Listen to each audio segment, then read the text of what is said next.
Welcome to 1189, an online Bible commentary.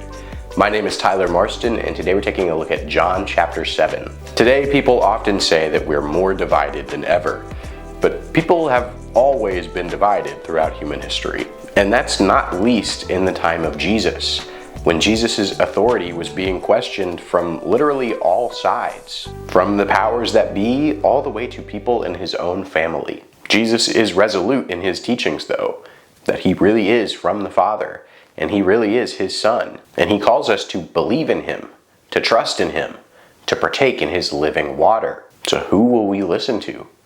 Who will we trust? After these things, Jesus was walking in Galilee, for he was unwilling to walk in Judea because the Jews were seeking to kill him.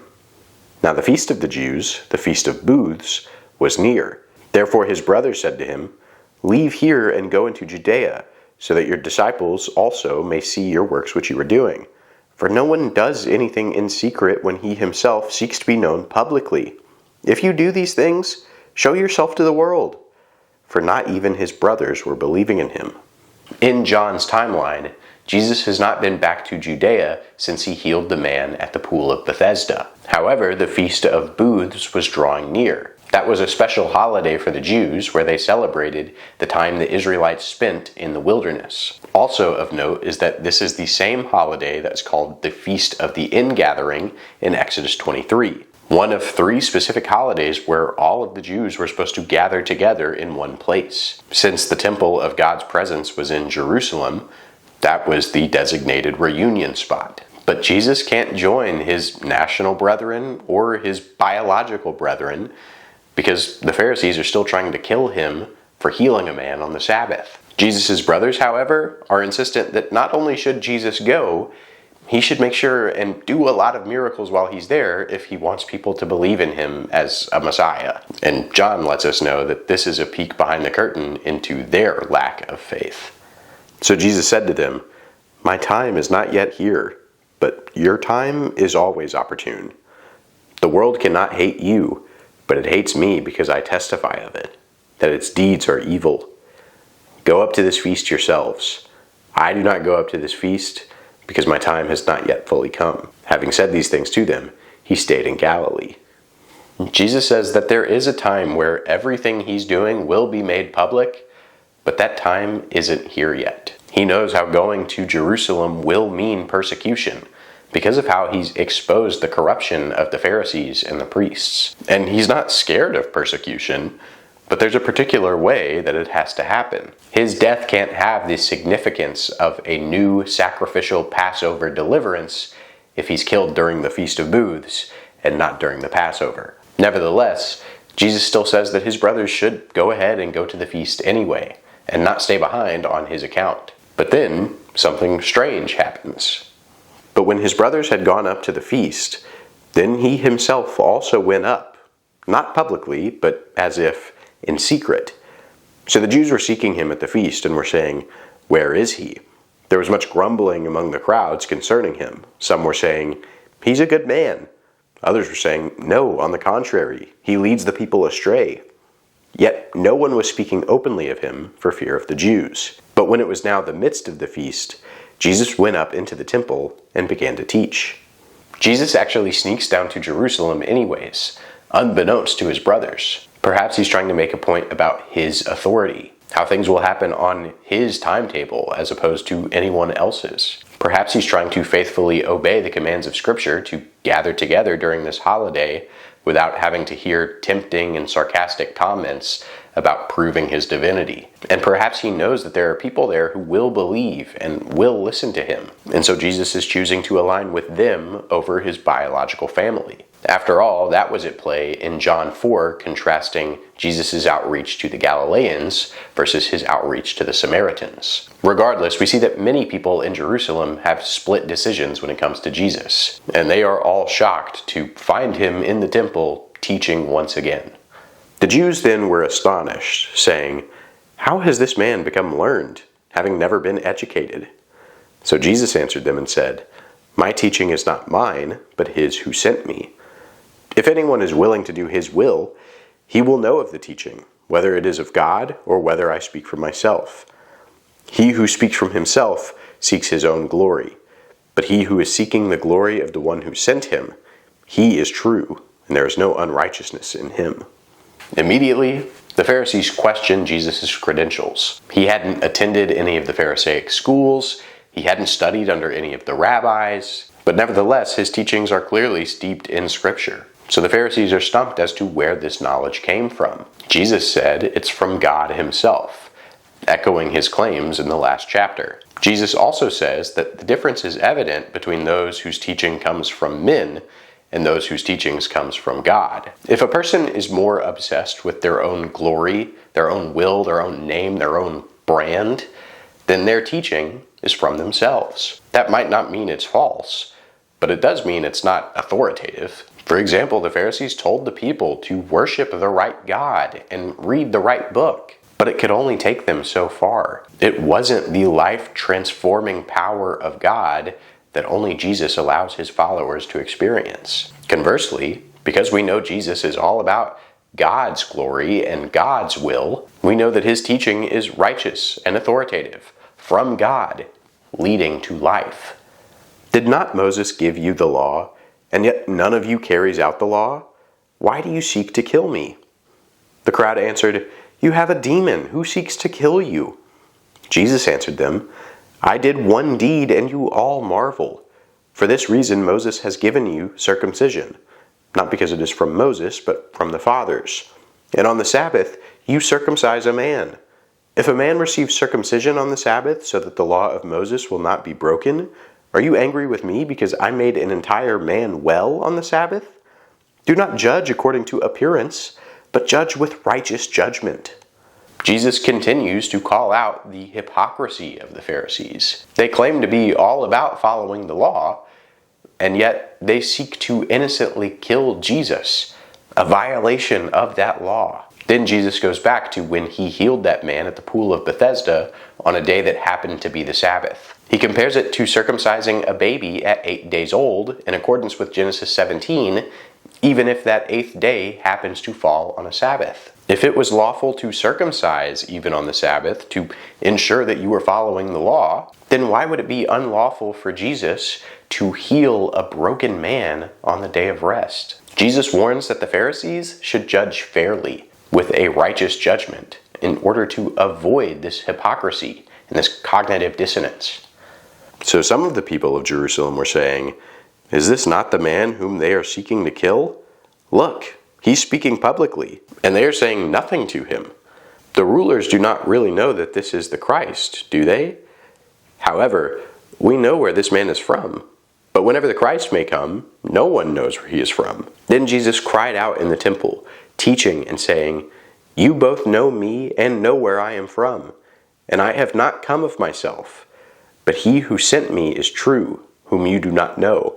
I know him because I am from him, and he sent me." So they were seeking to seize him, and no man laid hand on him, because his hour had not yet come.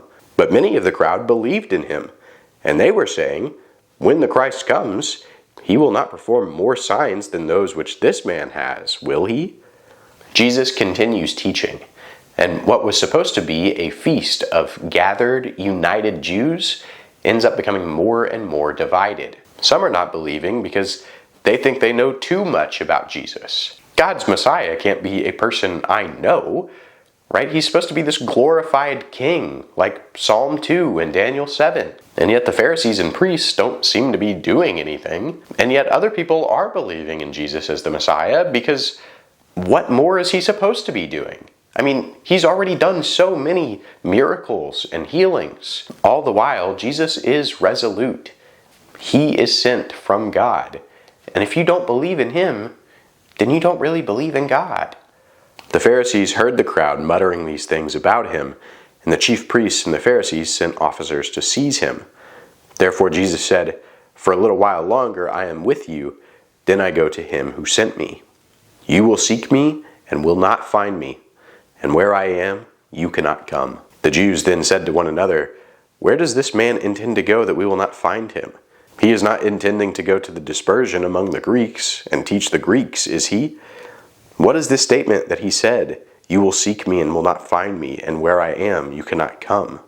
Eventually, the Pharisees and the priests have had enough, and they sent out declaration for Jesus to be officially arrested. Of course, because God is in control all the time, it doesn't happen yet. And Jesus continues preaching, saying that he's going to a place where the Pharisees will not be able to follow. And of course, while he's talking about his death, resurrection, and ascension, what terrifies the Pharisees the most is that he might be talking about going to the Gentiles and telling them about God. We've already seen the Samaritans coming to faith in Jesus, and the book of Acts will track Jesus' gospel spreading through Gentile communities all the way to Rome. The Pharisees are going to miss out on all of this because of their prejudice and their unbelief.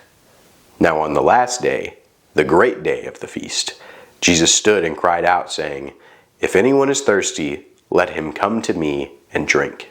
He who believes in me, as the scripture said, from his innermost being will flow rivers of living water." But this he spoke of the Spirit, whom those who believed in him were to receive, for the Spirit was not yet given because Jesus was not yet glorified.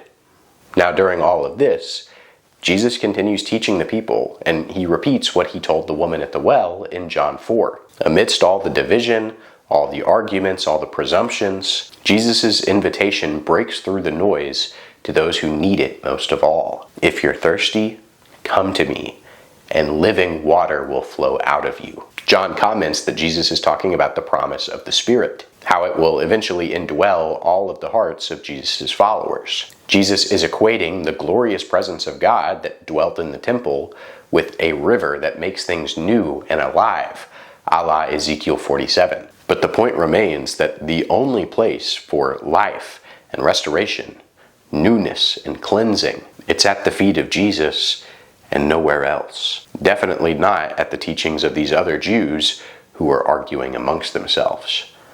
Some of the people, therefore, when they heard these words, were saying, "This is certainly the prophet." Others were saying, "This is the Christ." Still others were saying, "Surely the Christ is not going to come from Galilee, is he? Has not the scripture said that the Christ comes from the descendants of David, and from Bethlehem, the village where David was?" So a division occurred in the crowd because of him.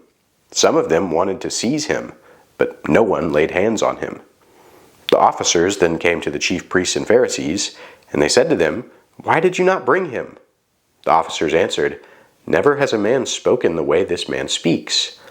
The Pharisees then answered them, "You have not also been led astray, have you? No one of the rulers or Pharisees has believed in him, has he? But this crowd, which does not know the law, is accursed." Nicodemus, he who came to him before, being one of them, said to them, "Our law does not judge a man unless it first hears from him and knows what he is doing, does it?" And they answered him, "You are not also from Galilee, are you? Search and see that no prophet arises out of Galilee." So we close out this chapter with some people in the crowd beginning to believe, only to be immediately ostracized by their relatives and rulers because of semantics and power plays. For example, the Pharisees fall back on Micah 5's prophecy that the Messiah will be from Bethlehem, not from Nazareth, like Jesus. Now, John actually doesn't point out that Jesus was born in Bethlehem, a fact we know from the Gospels of Matthew and Luke. This is probably because those Gospels were available to his original audience, and they knew that Jesus was born in Bethlehem. However, even without that knowledge, does it immediately disqualify this person who's been doing so many signs and miracles in front of their own eyes? And God's divine timetable proves to be supreme whenever even the guards sent to arrest Jesus come back empty-handed. They question the powers that be and refuse to arrest Jesus because of his teachings. Nicodemus, the same rabbi from John 3, also seems undecided and wants to continue hearing him out. But of course, he's sharply ridiculed for that. The Pharisees are resolute in their anger against this alleged blasphemer and rabble-rouser. And what we see is that Jesus is polarizing. People that need him love him, and people that don't think they need him hate him. This division creates opportunities for lies and slanders and persecutions. It even is affecting Jesus' own family relationships. But cutting through all of the noise is Jesus' call to come to him and drink from his living water. Will we continue to be distracted by the noise of news and politics and religion? Or will we be obedient, trusting God, and partaking of the living water that only Jesus offers? Thanks for watching 1189. I hope you have a good day, and God bless.